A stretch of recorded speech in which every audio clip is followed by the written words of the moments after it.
नमस्कार दर्शक बंधु, आपण मानक डिवाइन जगन्नाथ चैनल को स्वागत करुछि। श्री श्री लक्ष्मी नारायण व्रत हेउछि जगत जननी माता लक्ष्मी और जगतर पालनकर्ता भगवान श्रीहरि विष्णु को समर्पित एक पवित्र व्रत। ए दिन तीन महाजगर संयोग होइथाए। जो मासर शुक्ल पक्षर एकादशी तिथि गुरुवार रे पड़े से दिन लक्ष्मी नारायण व्रत पालन करा जाए। चलित वर्ष 25 जून 2026 गुरुवार दिन लक्ष्मी नारायण व्रत अनुष्ठित हेब।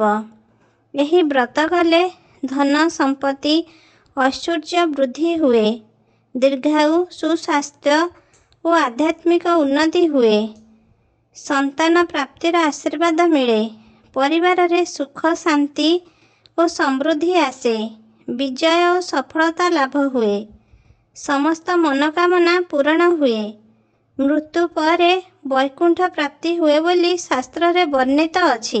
श्री लक्ष्मी नारायण व्रत घरे भगवान विष्णु का मंदिर, श्री लक्ष्मी नारायण का मंदिर, भगवान श्री जगन्नाथ का मंदिर रे मध्य करा जाए। एही व्रत महिला पुरुष मध्य करि पारिबे। व्रत पूर्व दिन घर द्वार परिष्कार परिच्छन्न लिपा पोछा करा जाए। ए दिन एक बार करा जाए, अर्थात दिन रे गोटे थर अरुआ अन्न खाई थांती। तुलसी पत्र अँला पत्र तोड़िकी रखा जाए, कारण एकादशी रे तुलसी पत्र तोड़ा जाए नहीं। गुरुवार जोगु अँला पत्र तोड़ा जाए नहीं। व्रत दिन प्रातः मुहूर्त उठी स्नान सारी शुद्ध वस्त्र परिधान करंतु। प्रथम करी लक्ष्मी नारायण व्रत करुथिले ब्राह्मण को द्वारा संकल्प करी पूजा आरंभ करंतु। पूजा स्थान रे चिता दिया जाए, गंगा जल सिंचन करा जाए, कलश स्थापना करा जाए, धूप दीप प्रज्वलन करा जाए। खटुली किंबा पूजा पीढ़ा जोंथिरे कंटा बाड़ा जाए नथिबो किंबा फाटी नथिबो निया जाए।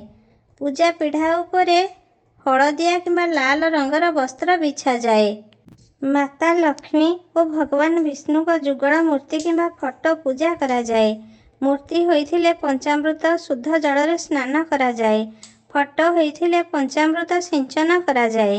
माता लक्ष्मी और भगवान नारायण को स्वरूप भावे दुईटी गुआ रखा जाए।